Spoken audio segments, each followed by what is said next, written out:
उनके आदेश को धता बताते हुए नजरअंदाज करके वही 9 से 5 टाइम रहने दिया और घंटा घंटी का खेल खेलने लग गए। बड़ा एक मतलब कहिए पदाधिकारी का मन बढ़ा हुआ है।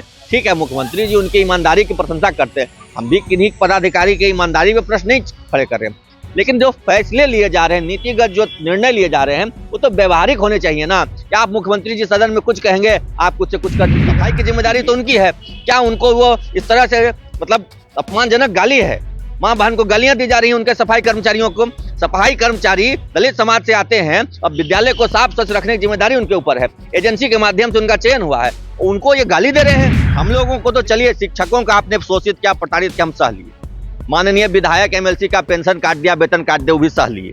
मुख्यमंत्री जी का अपमान, बिहार राज्य के हम लोग निवासी हैं और हमारे मुख्यमंत्री का जहां सम्मान नहीं हो, पदाधिकारी उनकी बात नहीं सुने, उनकी अवहेलना हो, तो हम लोग को शर्म आती है। नमस्कार, आप देख रहे हैं न्यूज फॉर नेशन। मैं आपके साथ तबजीत सिंह। शिक्षा विभाग के एसीएस के पाठक ने मुख्यमंत्री नीतीश कुमार का भी बात नहीं सुनी और जो 10 से 4 की बात कही जा रही थी, लेकिन उन्होंने सिर्फ घंटी में परिवर्तन किया, लेकिन घंटा में नहीं। इसी में बात करने के लिए हमारे साथ हैं जो शिक्षक नेता हैं अमित विक्रम सर। कैसे देख रहे हैं जो के पाठक के द्वारा आदेश जारी किया जाता है? नीतीश कुमार कुछ और बोलते हैं, के पाठक कुछ और आदेश जारी करते हैं। देखिए, ये सरासर सरकारी तंत्र में जो अराजकता है उसका परिचायक है। मुख्यमंत्री से बढ़ करके कोई राज्य में होता है क्या? देश में प्रधानमंत्री, राज्य में मुख्यमंत्री, इनसे बढ़ के कोई पदाधिकारी है क्या? और उन्होंने कल कहा, भरे सदन में कहा कि 10 से 4 आप कीजिए। उनके आदेश को धता बताते हुए नजरअंदाज करके वही 9 से 5 टाइम रहने दिया और घंटा घंटी का खेल खेलने लग गए। ये घंटी पीरियड का टाइम बढ़ा दिए कि जब 9 बजे बच्चा आएगा तो 9:30 बजे से क्लास लगता था, उन्होंने कहा कि अब 9:30 बजे क्लास नहीं लगेगी, 10 बजे लगेगा क्लास, लेकिन बच्चे 9 बजे ही आएंगे और शिक्षक तो 8:30 बजे आ जाएंगे। और छुट्टी पहले बच्चों के 3:30 बजे होती थी, उसको बढ़ा के उन्होंने कर दिया 4 बजे। और फिर 4 से 5 1 घंटा शिक्षक बैठे रहिए, मिशन दक्ष चलाइए, विशेष कक्षा चलाइए। आखिर ये 10 घंटा का काम शिक्षकों से लेने की क्या प्रवृत्ति है, क्या मानसिकता है? फिर 5:30 बजे जाइए, VC में अटेंड कीजिए। आखिर शिक्षक भी तो एक समाज में रहते हैं, घर परिवार है। चलिए, शिक्षक को प्रताड़ित किए तो किए, ये तो माननीय मुख्यमंत्री जी के प्रतिष्ठा पर हमला है, सीधे सीधे उनकी बातों की खिलाफत है। अब तो माननीय मुख्यमंत्री जी की इज्जत प्रतिष्ठा दांव पर लगी हुई है और ये जिम्मेदारी माननीय शिक्षा मंत्री विजय चौधरी के हाथ में है कि आखिर अपने राज्य के मुख्यमंत्री का अपमान वो कैसे सह सकते हैं। जिस राज्य में मुख्यमंत्री का अपमान हो, उनके आदेश की अवहेलना हो, उस राज्य में तंत्र कैसे चलेगा, सरकार कैसे चलेगी, व्यवस्था कैसे चलेगी, सिस्टम फेल हो जाएगा। लेकिन सवाल यहाँ है कि बिहार विधानसभा का बजट सत्र चल रहा है, ऐसे में विपक्ष हंगामा कर रही है, लेकिन मुख्यमंत्री तो बड़ाई कर रहे हैं के पाठक का, वो तो टाइमिंग में कर रहे हैं। टाइमिंग तो सही है, आप लोग पढ़े नहीं है, इस तरह की बात कर रहे हैं। देखिए, टाइमिंग में मुख्यमंत्री जी बार बार कह रहे हैं कि 10 से 4। आज उन्होंने क्या कहा कि 10 से 4 विद्यालय चलेगा, 15 मिनट पहले शिक्षक आएंगे और 15 मिनट जाएंगे बाद में, यानी कि 9:45 बजे शिक्षक आएंगे, 10 बजे से क्लास चलेगा और 4 बजे बच्चों की छुट्टी हो जाएगी, 4:15 बजे शिक्षक की छुट्टी हो जाएगी। स्पष्ट कह रहे हैं मुख्यमंत्री जी के भाषण के बाद शिक्षा मंत्री भी कह रहे हैं अगर इसमें कोई कंफ्यूजन है तो सरकार का आदेश है जो मुख्यमंत्री का वक्तव्य और वही लागू होगा। यानी विभागीय पदाधिकारी जो कल आदेश निकाले थे, कल शाम में, दिन में मुख्यमंत्री का भाषण हुआ, शाम में आदेश निकला, उसके बाद आज फिर हंगामा हुआ, तो ये समझिए कि कितना बड़ा एक मतलब कहिए पदाधिकारी का मन बढ़ा हुआ है। ठीक है, मुख्यमंत्री जी उनकी ईमानदारी की प्रशंसा करते हैं, हम भी किन्हीं पदाधिकारी की ईमानदारी पे प्रश्न नहीं खड़े कर रहे हैं, लेकिन जो फैसले लिए जा रहे हैं, नीतिगत जो निर्णय लिए जा रहे हैं, वो तो व्यवहारिक होने चाहिए ना। क्या आप मुख्यमंत्री जी सदन में कुछ कहेंगे, आप कुछ से कुछ कर दीजिएगा? ये तो बहुत बड़ा सवाल है कि मुख्यमंत्री जी के सदन में दिए गए वक्तव्य जो कि सरकार की घोषणा होती है, मुख्यमंत्री ने सदन में कुछ कह दिया, वो सरकार का आदेश हो गया, उसका अवहेलना कर दिया कल उन्होंने, और आज पुनः उस पर हंगामा हुआ है। विपक्ष के सभी लोग वॉकआउट कर गए हैं सदन में। मुख्यमंत्री जी को इतने भारी हंगामे के बीच अपना वक्तव्य देना पड़ रहा है, उस पर भी सदन में हल्ला हंगामा हो रहा है। शिक्षा मंत्री खड़े हो रहे हैं। इतनी फजीहत सरकार की हो रही है सिर्फ विभाग के पदाधिकारियों की वजह से। कोई विभाग का पदाधिकारी सरकार और मंत्री से लगता है कोऑर्डिनेशन ही नहीं है। मंत्री हैं माननीय विजय चौधरी जी शिक्षा विभाग के, उनसे तो पूछना चाहिए कोई आदेश निकालने से पहले, उनसे कोई पूछा नहीं जा रहा है। नीतीश जी ने, माननीय मुख्यमंत्री जी ने सदन में क्या वक्तव्य दिया उसका कोई नोट नहीं लिया जा रहा है। और तो और आपने एक देखा होगा वीडियो वायरल है, एक VC का, जो प्रतिदिन शिक्षा विभाग का VC होता है, उसका वीडियो वायरल है। उसमें शिक्षकों का 9:15 बजे स्कूल खोलेगा, साफ सफाई कर, बताइए शिक्षकों के लिए इतने अपमानजनक गाली का प्रयोग किया जा रहा है। साला किसको कहा जा रहा है, किसको वो कह रहे हैं इंगित करके? साला स्कूल खोलकर साफ सफाई कराएगा? कौन कराएगा साफ सफाई? क्या वो सफाई कर्मचारियों को जो ज्यादा करके वहां दलित वर्ग के सफाई कर्मचारी हैं उनके लिए वो अपमानजनक भाषा का इस्तेमाल कर रहे हैं? सफाई की जिम्मेदारी तो उनकी है, क्या उनको वो इस तरह से मतलब अपमानजनक गाली है? माँ बहन को गालियां दी जा रही हैं उनके सफाई कर्मचारियों को। सफाई कर्मचारी दलित समाज से आते हैं, अब विद्यालय को साफ स्वच्छ रखने की जिम्मेदारी उनके ऊपर है, एजेंसी के माध्यम से उनका चयन हुआ है, उनको ये गाली दे रहे हैं, दलितों का अपमान है।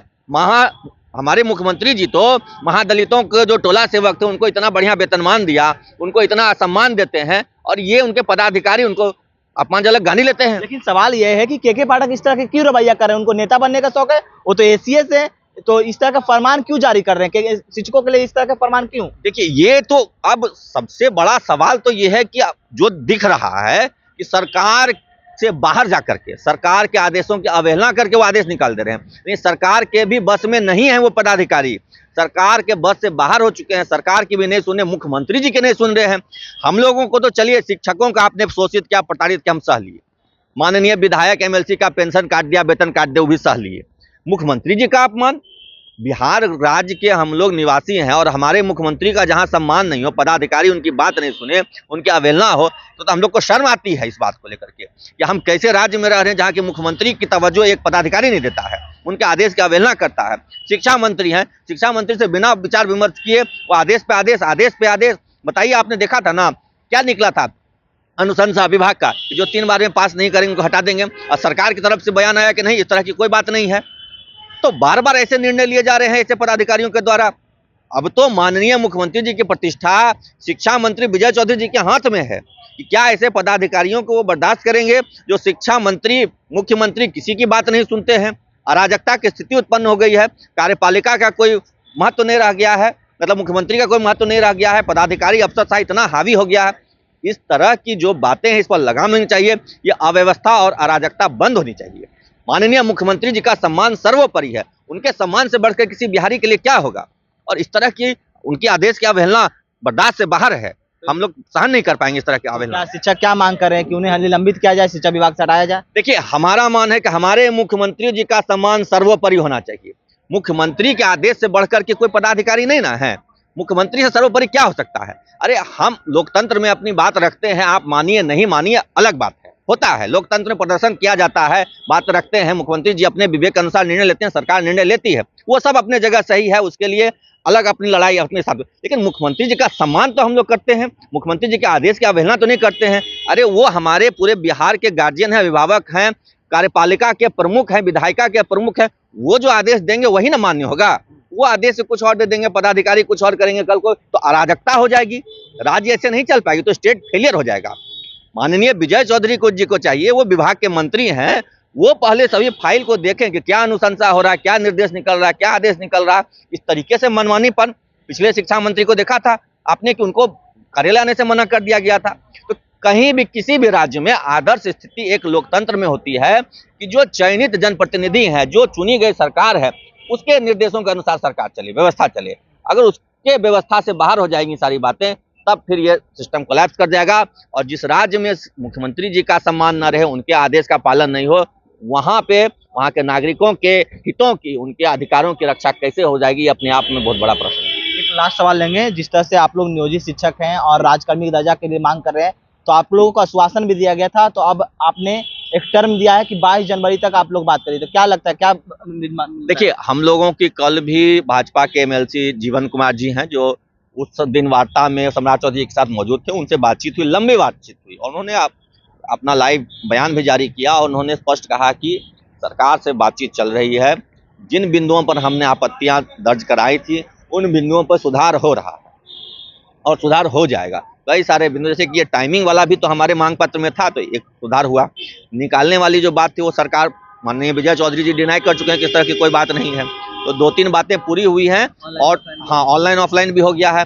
अब एकमात्र जो बड़ा संघर्ष का विषय है या बड़ा विमर्श का विषय कह लीजिए, वो है कि अलग अलग जिला में जबरन भेजने की जो बात है, इस पर अगर सरकार एश्योरेंस दे देती है कि जो जहां हैं वहीं बने रहेंगे, तो फिर कहिए कि सरकार लगभग शिक्षकों की मांगों से सहमत हो गई है, और हम लोग भी ऐसी परिस्थिति में समझौते के लिए तैयार हैं। सिलेबस की बात, देखिए, सिलेबस को लेकर के स्वयं बिहार बोर्ड के चेयरमैन ने कहा है कि सिलेबस जो है शिक्षकों के जो जिस वर्ग के वो पढ़ा रहे हैं उस अनुरूप रखा जाएगा, बहुत हार्ड नहीं होगा सिलेबस। तो ये देखने की बात है, हालांकि सिलेबस और पैटर्न का देखिए कोई पैमाना नहीं होता है।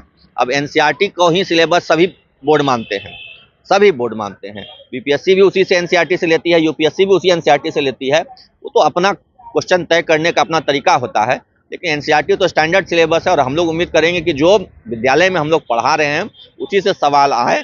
अगर वैसा कुछ 19-20 होता है तो फिर हम लोग परीक्षा जो होगी उसके बाद पता चलेगा, क्योंकि कई दिनों तक परीक्षा चलेगी, तो हम लोग फिर उस पर बात करेंगे।